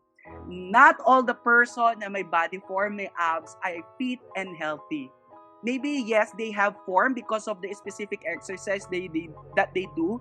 But we don't know. Baka itong mga tao na to, na maganda nga ang katawan, pero may health condition sila na malala pala, or alam niyo yun, parang hindi maganda doon sa ginagawa din nila. We don't know.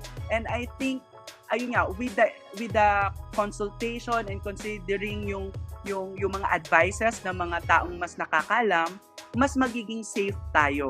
Mas magiging healthy tayo. Kumbaga, healthy na nga tayo, mas magiging healthy pa tayo. And for our students and other listeners, we need to know what our wants and needs, and prioritize or mas mag-focus tayo dun sa ating need. Hindi natin kailangan ng abs, hindi natin kailangan ng curves sa katawan, okay, to become healthy. Okay, we need to be fit. Yung hindi tayo agad mapapagod kapag ginawa natin tong isang bagay na to, hindi tayo madaling magkasakit, malakas yung ating immune system, ayun ang dapat nating i-achieve.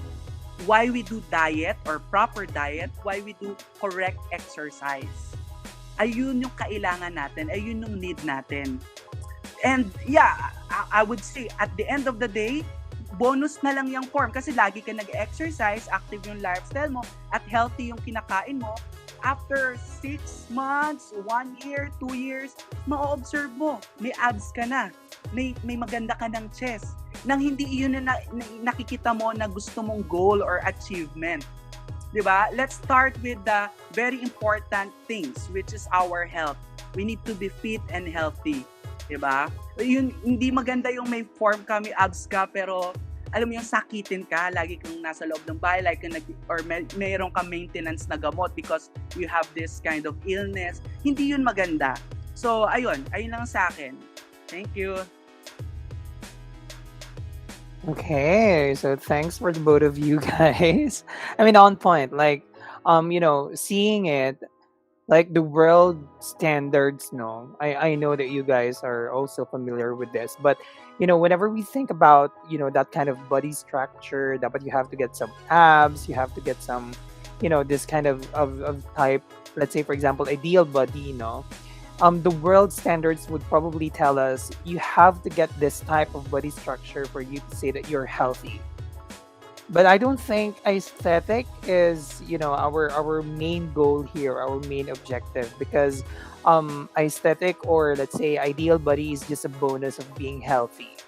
All right. So for our drive community, for our listeners out there is a bigger and more realistic world than social media world.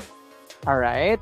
So again, social media world is not, I mean, it's a good and somehow reliable source of information, no? But just to reiterate the question, or the main point of the question, online world has been one of the most powerful source of information, but more so of persuading us to believe something. But the problem now is that some contents in the social media do not seem to promise real change. It do not seem to promise truthful information in that can help us, that can benefit us as people, as individuals. So we have to be careful in getting information. We also have to be careful in giving information, because somewhere out there, someone is dependent on your content. All right. So just a reminder for everyone, especially for those who post information in the social media, you have to be responsible. Okay, you have to be responsible. Coming from a person who are not responsible, listen to me. I represent the other side. Even if I'm not consistently responsible to the things that I do, I represent the other side. Okay, here are the consequences of my actions and stuff like that. All right, so you have to be responsible. Also, I know that our students, and not just our students, but also our listeners who happen to be students out there, maybe in different schools, some are professionals out there, they have a different stand on what they should feel working and studying from home. Like some of them feel comfortable, but some, however, they feel frustrated and has this kind of fear of missing things out. But in a health perspective, many of our students and professionals are too wrapped up with their endeavors online. Because we're working online. There, some of our students, I mean, students are studying online, diba? Which may cause some adverse impact on their health. Simple question: how do we overcome this problem? How do we overcome this kind of like, okay, uncontrolled scenario? Like, okay, let's focus more on the professional endeavor, let's focus more on the academic endeavor. Diba kasi it happens, no? Most of the time, I mean, I'm not saying that all people do this, but more often than not, we often forget our health. Diba? Kasi nga we're too focused on our career, we're too focused on our studies. Now, again, my question is, how do we overcome this problem? Let's go first with Miss Louise. Okay, um how to have healthy routine, okay, in the midst of pandemic, and now because now that we're working from home, majority of us are working from home. First is to have a routine, healthy routine, to be honest. Okay, because having that routine will program the body to function in general. Okay, it will really drive the body to move. It will really drive the mind to work. Okay, so in general, have a healthy routine. Like for example, I would like to give myself as an example. In having routine, Mo- since I work from home, okay, I think majority of us, okay, most especially our listeners, since working from home, um, I what I do in my everyday life is that it's as if I am working I am working in a real in our institution, the institution that I'm affiliated with. The routine that I am doing when I'm in my workplace is the routine that I am doing as well, even in the comforts of my home. Wherein I wake up, of course, do my routine in the morning, and then I dress up, to be honest, for me to have that kind of orientation na okay, I will do work. Okay, it's like preparing, it's like mind setting my mind and my body that I'm gonna work.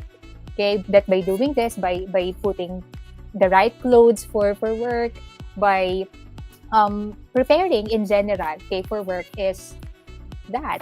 As well as after my lunch meal, I will brush my teeth as if I'm really talking to people. So in general, having a routine, okay, in the midst of the pandemic is really important. Okay, because that will really separate your mind. That will give your mind that set up that, okay, this is my work. This is my time for work. Then I should behave and prepare if I am okay in my place of work. And of course, when you get home, then do the things that you're doing when you get home. Prepare yourself or to pamper yourself. Because in that will give you direction. That will give you proper framing of the mind. What to do, what to prepare, okay, proper orientation, proper routine. And of course, healthy lifestyle, exercise, diet, and such. Another is don't forget, don't forget to take rest. Don't forget to take pauses. Pauses ha, not in a singular form, but if you need, take as much pauses as much pauses as you need. Okay? But of course, do it nang may ginawa naman. Okay? I mean, Um, because we tend to, since we're in the comforts of our home, we tend to, there is a great possibility that we're just gonna laze around, do nothing. When we see our bed, when we see the comforts of our couches, okay, there's a really a high tendency, there's this invitation of such furnitures to just do nothing. Okay, but if you're really you're doing work, you're doing your ACADS and all, take pauses, take rest. Don't take your body, don't take your mind for granted. Okay? Don't take your mind, don't take your body for granted. Because for you to really do all the things that you need to do in life, the only the only thing that will help you to get there, that will help you to be in the place wherever you want to be, is your body and your mind. That's why don't take it for granted. Take that sleep that you really need. Uh, take that rest that you really need. The world can wait. Okay? That needed rest, that needed pauses, okay? That breakdown, that good cry that you want, go ahead, do it. The world can wait. Another is that do stretching. Okay, tap the wonder, stop the magic of your endorphins. Tap the magic of your neurotransmitters. There's a lot. Okay, that's why do stretching, go outside, of course, observe still the health protocols and all. Do stretching, go outside to get some fresh air. You need that. And most especially when things are tough, when things are, unfavorable for you, be kind to yourself. Be kind to yourself. I know that most especially, of course, we acknowledge that we have insecurities, we have setbacks, we have imperfections, we have a lot of flaws. Goodness gracious, we have a lot of that. You're not alone, okay? All people, you might think that she's so beautiful, she's so sexy, she's so well together, he is so famous, he is so healthy and stuff like that, because that's what you're seeing. Okay, that's what you're seeing. However,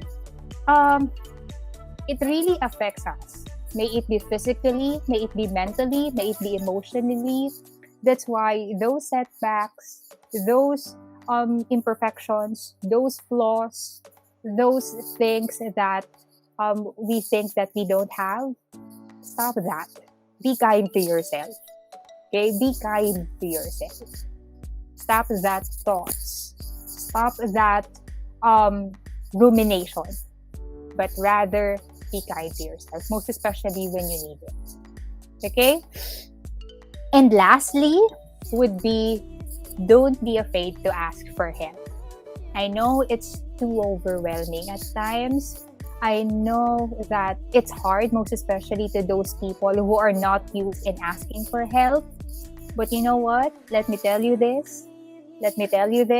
Don't be afraid to ask for help.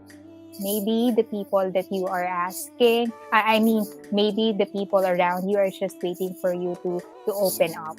Maybe the people around you are just waiting for you to reach out. Because maybe they are reaching out to you. However, we're too consumed with our own thoughts. We're too consumed with our own frame of mind that we're restricting already the help that is already available to us.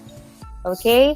That's why don't be afraid to ask for help. Just in case, okay? Just in case that you're not comfortable in talking to the people around you, or perhaps your significant others, okay? Maybe because of this personal struggle that you have, then ask for proper people, okay? Ask for help, like for example, professionals, for you to process your thoughts, for you to process your emotions, okay? For you to process everything that you need to process. Okay? In general or in short, there is help available. Go get it. Go ask for it. Go reach it. That would be all. Thank you.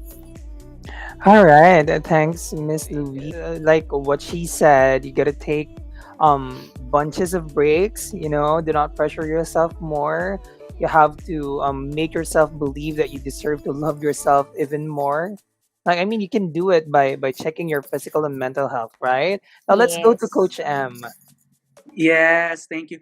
Thank you very much, Miss Louise. Actually, yeah, totoo yun. Same with me. I would advise yung create or have a routine. It is very important. And then, of course, rest. And then if you need help, ask help from someone that you know na, of course, mapagkakatiwalaan and at the same time knowledgeable about the concern that you're going to raise to them. And I think for me, siguro i-highlight ko lang doon, aside from ayun, we're talking about rest. I keep or I always apply this to my in my classes during face to face. And even ngayon nag-online na, ako iniisip ko, ano bang pwede kong gawin para hindi ako ma-stress sa trabaho? Kasi at saka totoo yun no? Yung bago tayo sa work from home, it's very frustrating because we are limited yung mga resources natin, right? Kasi nasanay tayo na nasa engaging na klase, we're talking to our students face to face, we see their reaction, we hear their comments, their opinion. So nasanay tayong ganon. And on the first part ng 2020 last year, it's very frustrating for me. And at the same time, yes, na-feel ko din nung comfort na nasa bahay. Sometimes, I do work sa sofa or sa bed, nakahiga. I do my lesson, may PowerPoint na naka-slouch sa upuan or sometimes nakahiga na sa floor or nakadapa. Yes, totoo yun. But, and then, I discovered something na hindi siya healthy for me. At hindi ako nagiging productive. So, I'm going to suggest how to overcome this kind of problem is number one is stay away from that comfort or that frustration. You need to stay away from it. If you think na comfortable ka nakahiga sa kama habang nag-online class or gumagawa ng modules or or kapag nagtatrabaho ka, stay away from your bed. It's not healthy. Kasi pag nagtrabaho tayo, hindi naman tayo 10 minutes na nag-work. We work 3 to 4 hours before tayo uli mag-lunch break, before uli tayo mag-dinner break. Diba? So, stay away from that. And if you're frustrated, naiinis ka, stay away from that frustration. Isipin mo, i-divert mo yung isip mo. I think ito yung 3 points ko doon. First one is find. Find a way. Find a way na hindi ka ma-frustrate or hindi mo ma-experience yung comfort na yon. Like for example, if hindi naman limited yung space nyo sa bahay, pag nag-online class ka or if you're doing work from home, huwag kang magtrabaho or mag-online class sa kwarto. Pwede ka sa sala, pwede ka sa terrace, sa garden, sa backyard, anywhere else, wag lang doon sa kwarto mo. Kasi pag nakikita mo yung bed mo, makakatulog ka. Sometimes there are some people na nag-online class or work from home, may hawak-hawak na pillow or may hug na pillow. So, it's something na big no-no kasi pag naramdaman ng katawan mo yung comfort, ng softness ng unan, aantukin ka. So, basically, hindi ka magiging productive, hindi mo magagawa yung dapat mong gawin. So, find a way. There are some people na kapag nag-work, nakatayo sila, inaangat nila yung computer nila.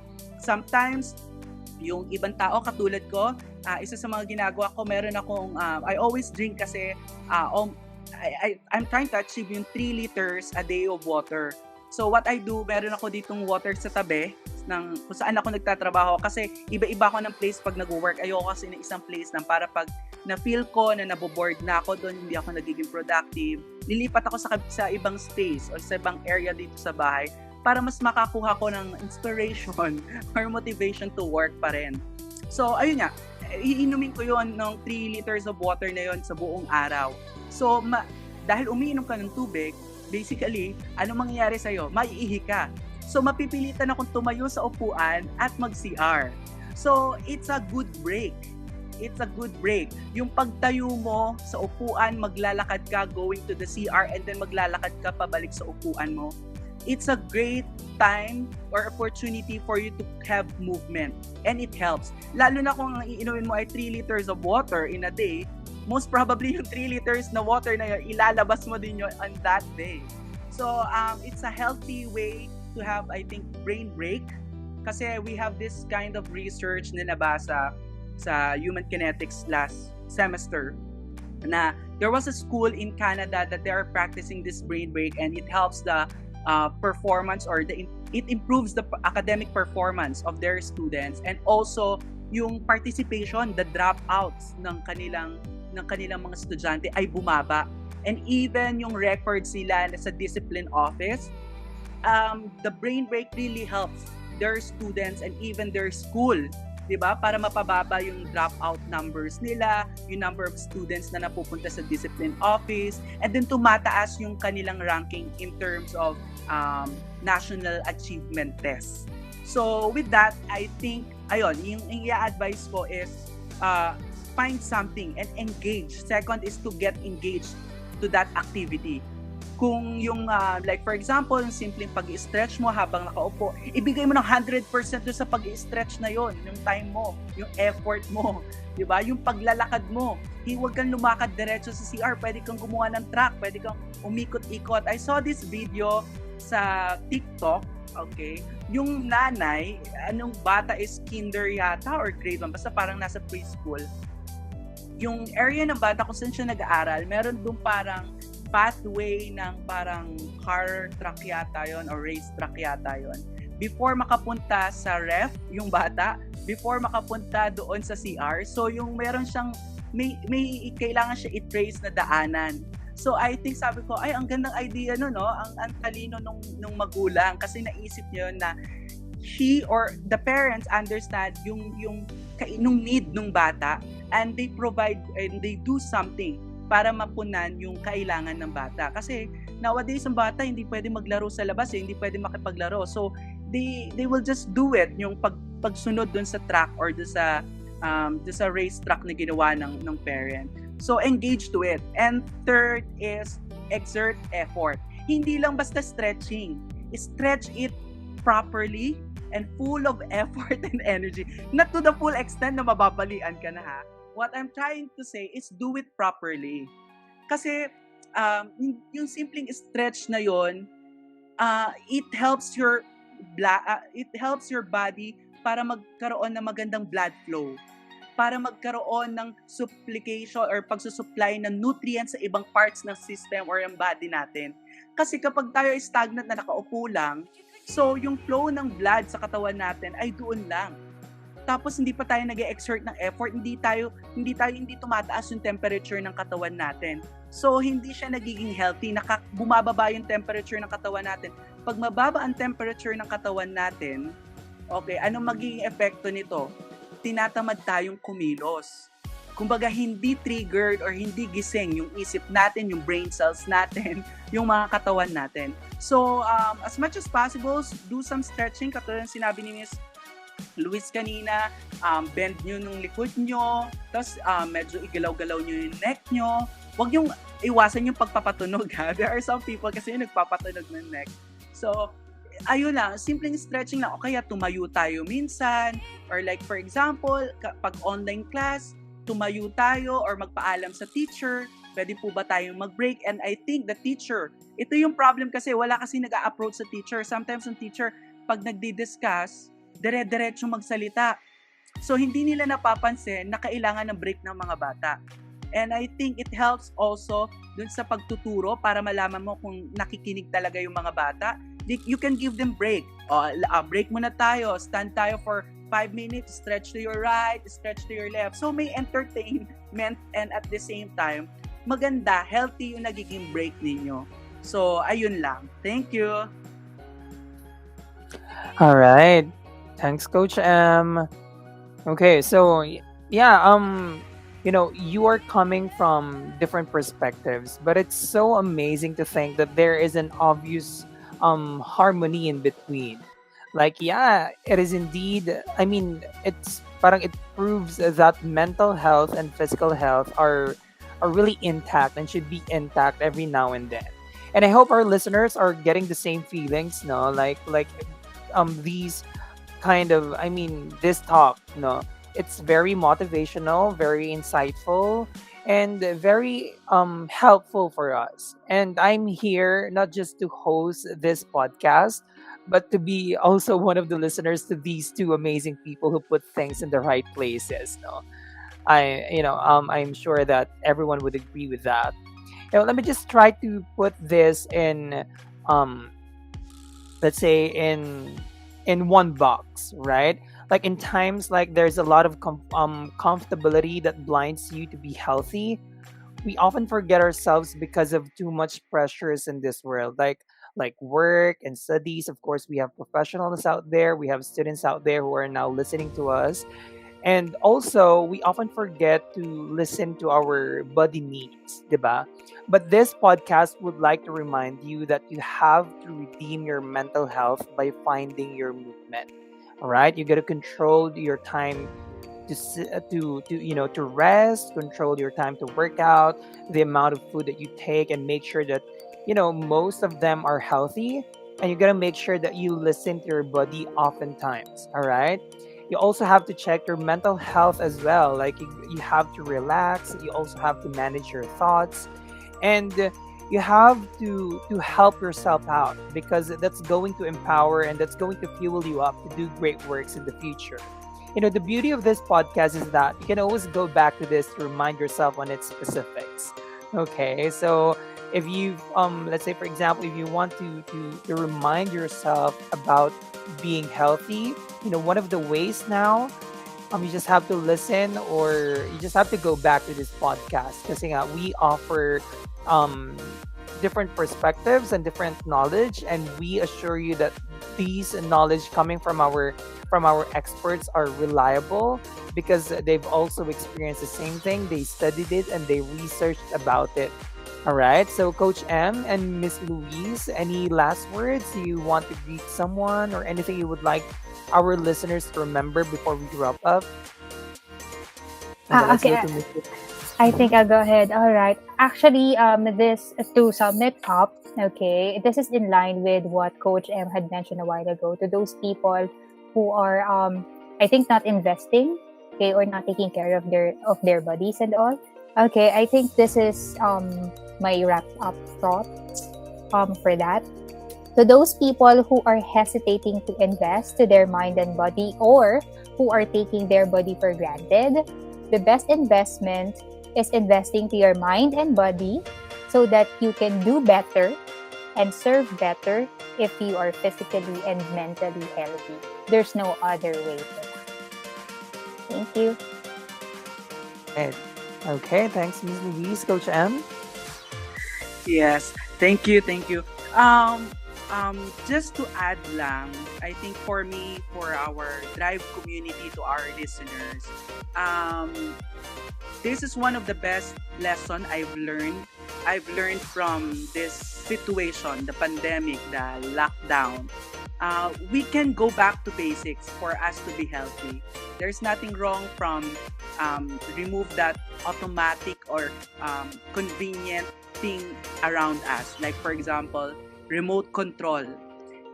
Me, I don't use remote control to turn off, turn on, or even change the channel of our TV and even volume using the remote control, because maghapon na nga ako nakaupo, tapos pag manonood akong TV, nakaupo pa rin ako. So, I force myself to stand up and do it. So, what's the point? There are things around us dito sa mga bahay natin na we can go back to basic, and it helps us to, of course, do that some movement that really helps our body and mind to be healthy. So, one of those nga, yung pag-set up and pack up, di ba? Yung pag-unplug and pagpa-plug ng mga wirings, yung pagpo-fold, pagliligpit ng laptop mo or ng computer. It also additional movement for your body. If you don't have enough time to do exercise, do those things.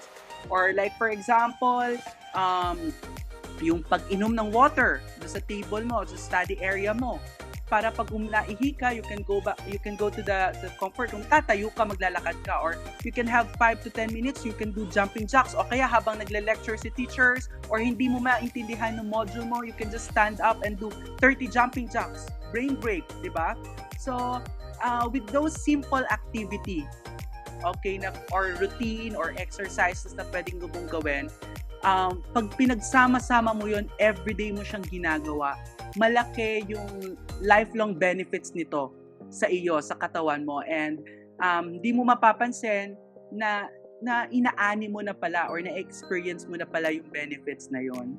So, ayun. So, just, guys, continue knowing your body, understanding your body, know something na maitutulong mo sa kanya, and then do it.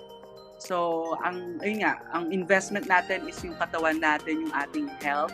So, pag wala yan, kahit anong focus natin sa career at sa pag-aaral, ang mataas na sweldo at mataas na grade ay hindi natin ma-enjoy kapag tanda natin ay meron tayong sakit. Okay? Too much work, too much time studying, may stress tayo, magkakasakit tayo, hindi natin ma-enjoy yung fruit nito kapag hindi tayo healthy. So, ayun lang. Stay healthy and safe palagi.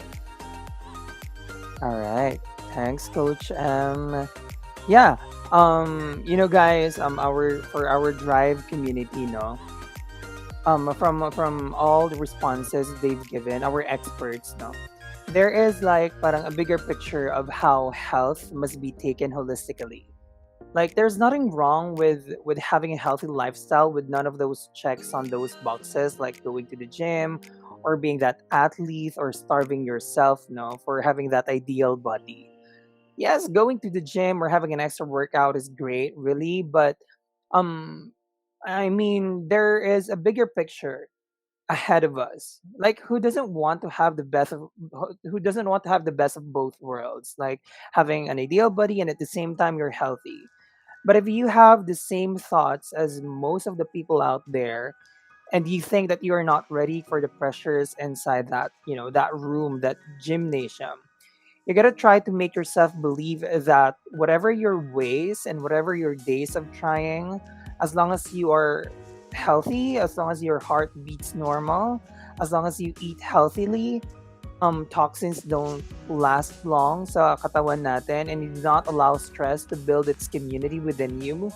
And as long as you help yourself out to get rid of self-sabotage, then you are still striving to be better.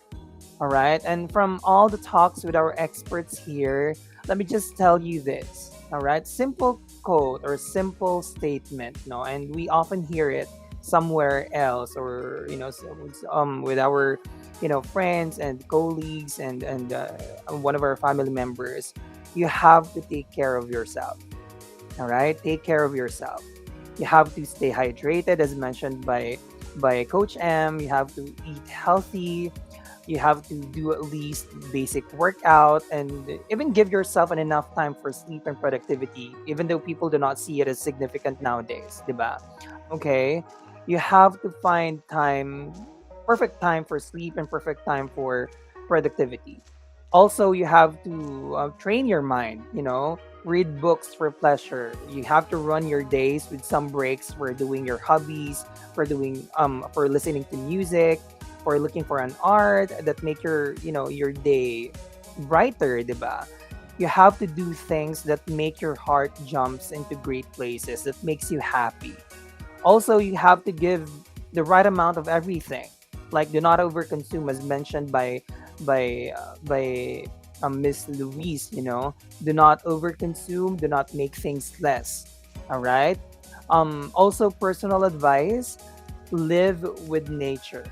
Okay, grow plants in your room. Connect with nature. Diba? Go out and feel the nature. Okay, and also you have to be gentle to living things. Kasi most of the time when we think of being healthy, you just have to do workout, you just have to do some physical trainings, but it's not. Okay, being healthy is just another word for being holistic or for having that kind of holistic mindset. All right, you also have to live with your boundaries and try to discover the best time to reconnect, the best time to detach yourself from some people, or for let's say for example from some things that are seasonal. Okay, time management is also the key. All right. Also, as mentioned by Miss Louise, do not compare yourself with anyone. Okay. You should only be in competition with yourself from yesterday. Okay. Try to be better. and try to compare your present self to your past self. And let's see there the fine line, or maybe if there is a gap between who you thought you could be and who you really are as a person. All right. Again, do your hobbies and you know find a perfect time for you to have rest. Okay, watch your favorite movies in Netflix or in any other platform. You could also do some reshuffling your childhood photos. Talk to yourself, embrace your present capabilities, and also be at peace with with all the things around you. Okay, I mean, yeah, you have to keep chasing growth, but please, guys, drive community, do not rush things up because everything happens in time. All right. So again, let me just repeat our theme: redeem your mental health by finding your movement. All right. So please be kind to yourself. I'm Earl, your engagement coordinator. Until next time.